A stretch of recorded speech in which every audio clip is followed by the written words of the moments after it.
میں بہت اپریشیٹ کرتا ہوں ڈاکٹر خان صاحب کو. انہوں نے پورے بیجنگ میں حلال میٹ کے لیے تگ و دو کی کوشش کی اور وہ حلال میٹ آج بھی الحمدللہ وہاں اویلیبل ہے. کہ 1978 میں ڈاکٹر عبدالقدیر خان صاحب نے پورے پاکستان میں 2 چھٹیوں کا رائج کیا اور آج بھی الحمدللہ 2 چھٹیاں وہاں رائج ہیں. اچھا، تو ذوالفقار علی بھٹو کو پھانسی رکوانے کے لیے سنا ہے کہ ڈاکٹر صاحب نے بڑی کوشش کی. بالکل میری بہت ساری یادیں میں جذباتی ہو جاتا ہوں اس سلسلے میں.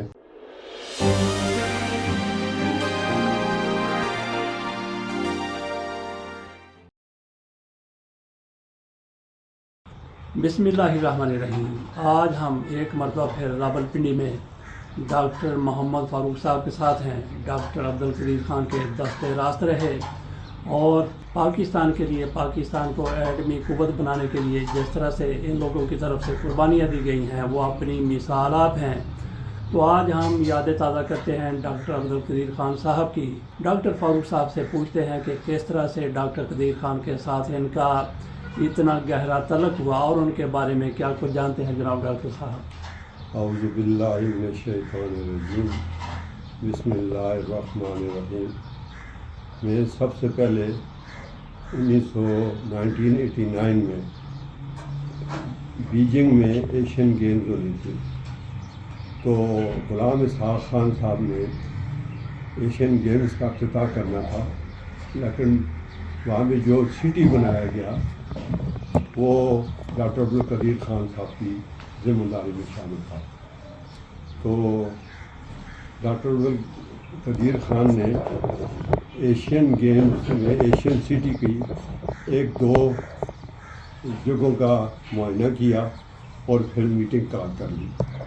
تو میٹنگ کے دوران انہوں نے تمام سب کو بلا کے کہا کہ آپ یہ بتائیں کہ ایشین گیمز میں اکثر مسلمان ملک شامل ہو رہے ہیں، جس طرح ایران ہے، پاکستان ہے، UAE ہے، دبئی ہے اور سعودی عرب ہے.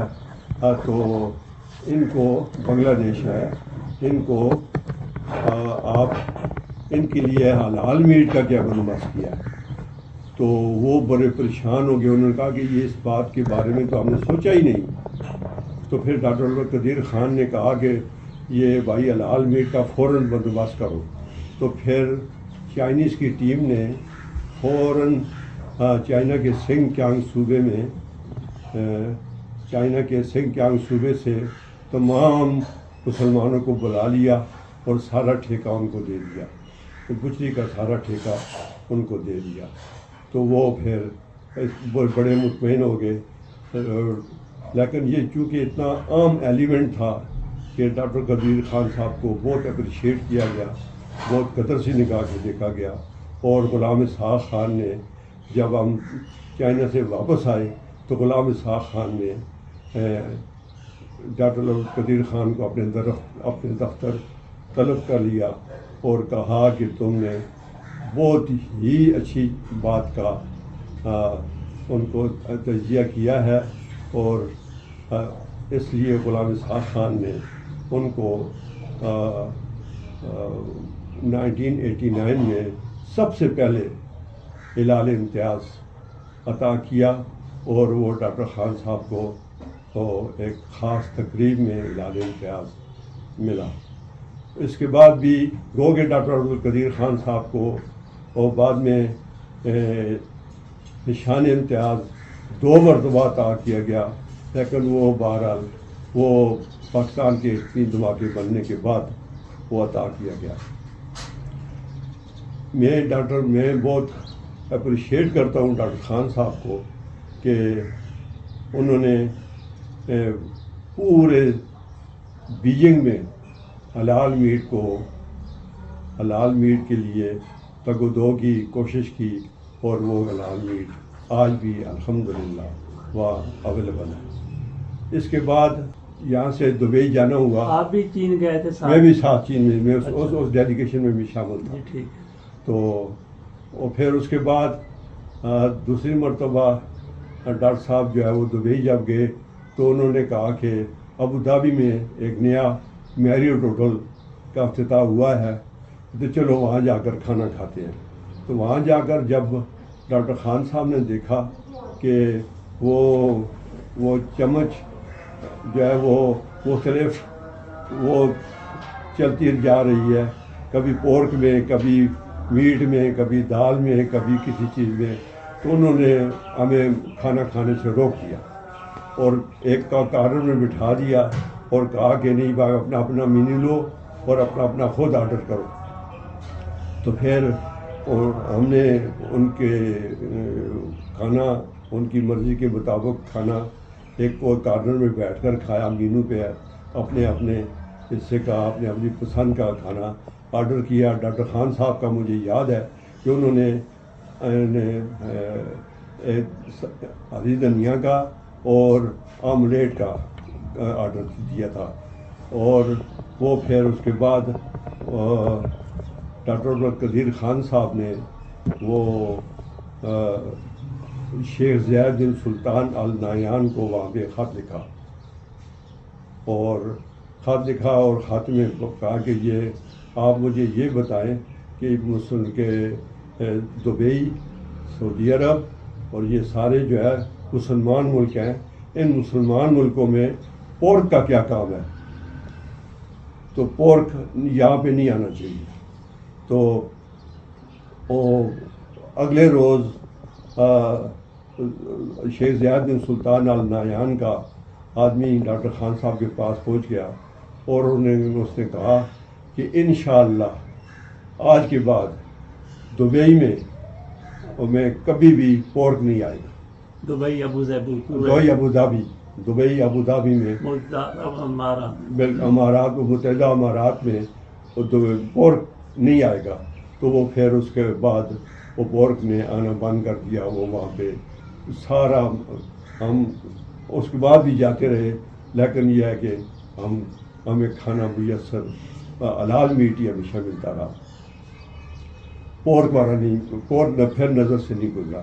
یہ دو ایسے عام واقعات ہیں کہ میرے دل پہ بہت اثر ہوا ان بات کا، کہ میں نے کہا بڑے لوگوں کی بڑی باتیں ہوتی ہیں۔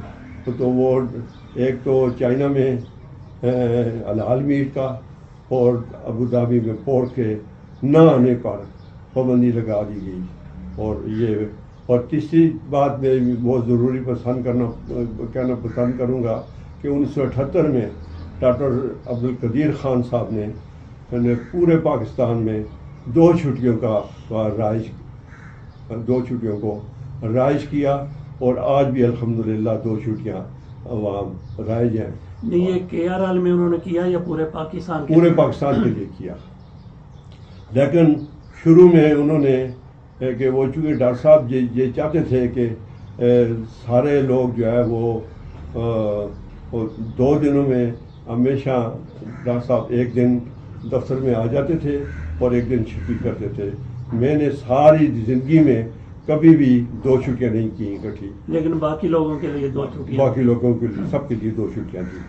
اور تو بہرحال وہ ایک چھٹی کو اچھی طرح یوٹیلائز کر لیتے تھے۔ ہم پینڈنگ کام جتنے بھی ہوتے تھے وہ سارے کے سارے ہم کر لیا کرتے تھے۔ تو یہ باتیں جو ہیں، یہ 3 ایسی چیزیں ہیں کہ ان کے اوپر میں عام جنرل پبلک کو پتہ نہیں ہے ان باتوں کے بارے میں، لیکن میں ڈاکٹر عبدالقدیر خان صاحب کو، ڈاکٹر عبدالقدیر خان صاحب کو مسلم پاکستان بھی مانتا ہوں، اور یہ تمام ان چیزوں کی کہ اللہ تعالیٰ کے یہاں بھی ان کی بخشش کی دعا کرتا ہوں۔ اچھا، آپ نے ڈاکٹر صاحب کا اعتماد کیسے حاصل کیا کہ آپ ان کے دست راست بن گئے؟ ایکچولی کوئی فطرتاً کہ ڈاکٹر خان صاحب نے اپنے پاس، ان کا پاس ایک سیف تھا، اور سیف میں وہ عام طور پر بڑی سیکرٹ قسم کے دستاویزات جو ہے وہ رکھا کرتے تھے۔ تو وہ عام طور پہ مجھے یہ کہا کرتے تھے کہ وہ فلاں فائل لگا لو۔ تو میں چونکہ ایک فریش نیا انجینئر تھا، تو مجھے ڈاکٹر خان صاحب نے اس طرح میں انہوں نے مجھ پر اعتماد کرنا شروع کر دیا۔ بہت ساری ایسی باتیں ہیں لائف ٹائم کی ہیں، بہت ساری ہیں، لیکن میں جو ضروری سمجھتا ہوں وہ میں بیان کیے دیتا ہوں بس۔ اچھا، اس میں آپ چیئرمین بنتے بنتے رہ گئے؟ ہاں، تو وہ مجھے ایک مرتبہ کہا گیا کہ آپ چیئرمین آپ بنائیں، تو میں نے صرف یہ کہا کہ میں کام کرنا تو اپنے ہاتھ سے کام کرنا جانتا ہوں، لیکن کام لینا نہیں جانتا. تو اس وجہ سے پھر مجھے پتہ تھا، بیک گراؤنڈ کا بھی مجھے کافی حد تک پتہ تھا، چونکہ وہ ایک اور لوگ بھی ہیں جو چیئرمین بننا چاہتے تھے، تو انہوں نے صاف الفاظ میں نے کہا میں چیئرمین نہیں بننا چاہتا. میں چونکہ میں اپنے ہاتھ سے کام کرنا جانتا ہوں، لیکن لوگوں سے کام لینا نہیں جانتا. اچھا، تو ذوالفقار علی بھٹو کو پھانسی رکوانے کے لیے سنا ہے کہ ڈاکٹر صاحب نے بڑی کوشش کی. بالکل بالکل. میں ڈاکٹر عبدالقدیر خان صاحب، چونکہ یہاں پہ پاکستان میں لانے والے ذوالفقار علی بھٹو صاحب ہی تھے، تو جب ذوالفقار علی بھٹو کا بارے میں فیصلہ ہو گیا پکا کہ ان کو پھانسی دینی ہے، تو پھر ڈاکٹر خان صاحب جو ہے وہ جو ترکی میں کنان ایورن کے پاس گئے،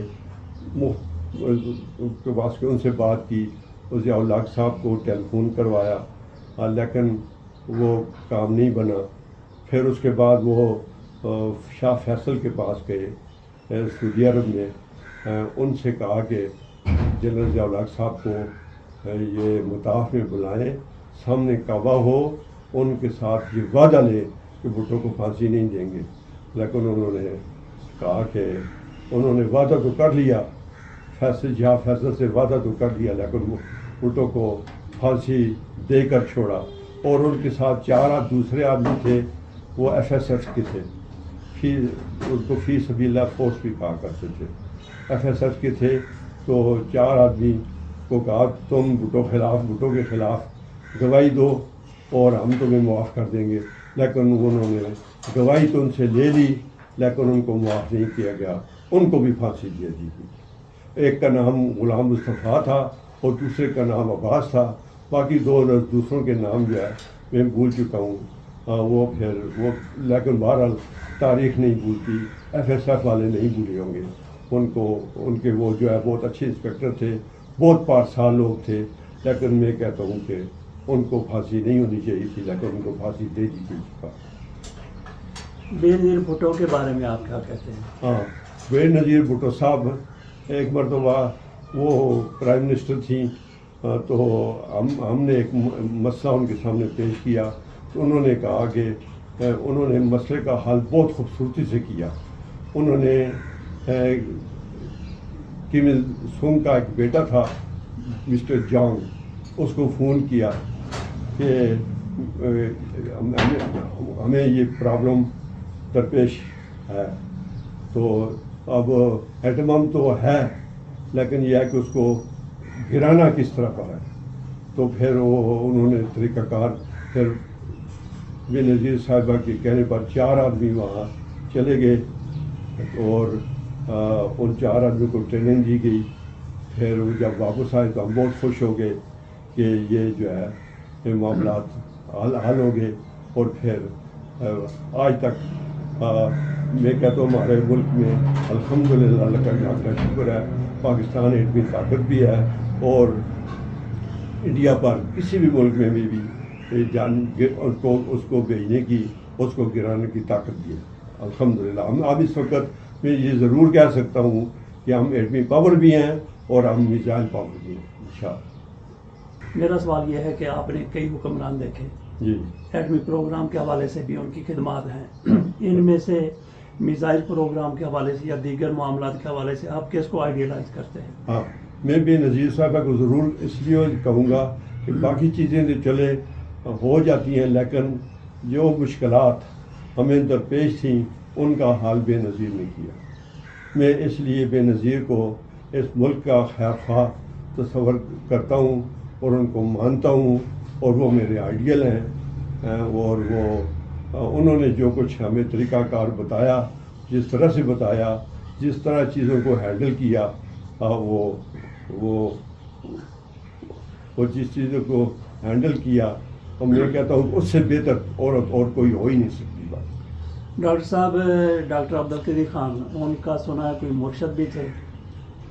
جی، ڈاکٹر القدیر خان صاحب کو یہ اس سے اتفاق ہے کہ قدرت اللہ شہاب عام طور پر مجھے یہ کہا کرتے تھے کہ جس نے قدرت اللہ شہاب کی کتاب نہیں پڑھی اس کو کوئی پتہ نہیں ہے. تو قدرت اللہ شہاب اس وقت ایمبیسڈر ہو کے ذوالفقار ساری ایوب خان صاحب کے ساتھ بہت گہرے مراسم تھے ان کے، لیکن وہ پاکستان کے ایمبیسڈر بھی رہے ہالینڈ میں، اور ڈاکٹر صاحب اس کو ہالینڈ میں تھے، اور قدرت اللہ شہاب صاحب نے ان کا نکاح بھی پڑھایا، ہنی خان کے ساتھ ان کا نکاح بھی پڑھایا، اندراج بھی کیے، اور نکاح پڑھایا یا گواہ تھے؟ پڑھایا. اچھا جی. اور وہاں انٹری ہوتی ہے رجسٹر میں انٹری کی جاتی ہے، تو سب دیے جاتے ہیں باقاعدہ. ان کا اپنا طریقہ کار ہے جی، وہ اسی طریقہ کار کے مطابق کام ہوا. پھر بہرحال میں آج بھی اگر ڈاکٹر عبدالقدیر خان صاحب کے مزار پہ حاضری دیتا ہوں، دعا کے لیے جاتا ہوں، تو میں قدرت اللہ شہاب کے بھی مزار پہ ضرور جاتا ہوں، وہاں پہ بھی دعا کرتا ہوں. اور قدرت اللہ شہاب کے قریب ہی ایک پیر صاحب پیر محیط صاحب ہیں، مانسہرہ کے رہنے والے ہیں. وہ جب یہاں پہ آئے تو اسلام آباد میں، تو ان کی 62 سال کی عمر میں ان کا وصال ہوا ہے. 162 سال کی عمر میں 162 سال کی عمر میں ان کا وصال ہوا ہے. میں ان کی قبر میں بھی جاتا ہوں، وہاں میں بھی دعا کرتا ہوں. وہ عبدالقادر سارے قدرت اللہ شہاب صاحب کے وہ پیر تھے. تو بہرحال یہ میری بہت ساری یادیں، میں جذباتی ہو جاتا ہوں اس سلسلے میں. تو آج بھی اس H8 قبرستان میں چلے جائیں، قدرت اللہ شہاب کی قبر سے چوتھی پانچویں قبر پیر محیط صاحب کی ملے گی، اور وہاں پہ لکھا ہوگا 162 سال کی عمر میں انہوں نے وصال پایا ہے. اور میرے نزدیک تو وہ اتنی عمر پاکستان میں نے صرف ان کو دیکھی ہے، اور کسی کو آج تک نہیں دیکھی. اچھا، وہ کہتے ہیں کہ وہیں پہ ان کو دفن کر دیا گیا جہاں پہ ان کی وفات ہوئی. یہ کیا ہوا تھا؟ انہوں نے وہ قدرت اللہ شہاب جب پاکستان آئے تو وہ ان سے ملنے کے لیے، انہوں نے ان کو انوائٹ کیا، یہاں ملنے کے لیے آئے. تو پھر وہاں پہ انہوں نے کہا کہ میں ایک بات یہ بتا دوں، میں جہاں بھی وفات پا جاؤں مجھے اسی جگہ دفن کر دینا ہے، اسی شہر میں. تو پھر وہ اسلام آباد میں وفات پا گئے. تو ان کو قدرت اللہ شہاب چونکہ پہلے وفات پا چکے تھے، تو ان کے قریب ہی ان کی قبر ہے. تو میں اب محیط صاحب کی قبر پہ بھی جاتا ہوں، ان کو دعا بھی کرتا ہوں، اور اللہ تعالیٰ ان کو مغفرت کرے، اور ان کو وہ جہاں سب اچھے کرے ان کے لیے. قدرت اللہ شہاب کے لیے بھی دعا کر کے آتا ہوں، اور ڈاکٹر عبدالقدیر خان صاحب کے لیے تو دعا ہمارا اولی فرض ہے. اچھا، آپ کیم میں ایک یہاں پہ قتل ہو گئی تھی، اس کے جنازے کے ساتھ آپ کو بھیجا گیا تھا شمالی کوریا. اچھا، اس معاملے کو ہم نہیں چھیڑتے، یہ ایک الگ ایشو ہے. آپ ہمیں یہ بتائیے کہ جب ان کا کوئی بندہ مر جاتا ہے تو اس کو کیسے دفن کرتے ہیں، کیسے وہاں پہ وہ دفن نہیں کرتے، ان کا طریقہ کار مختلف ہے جناب سے.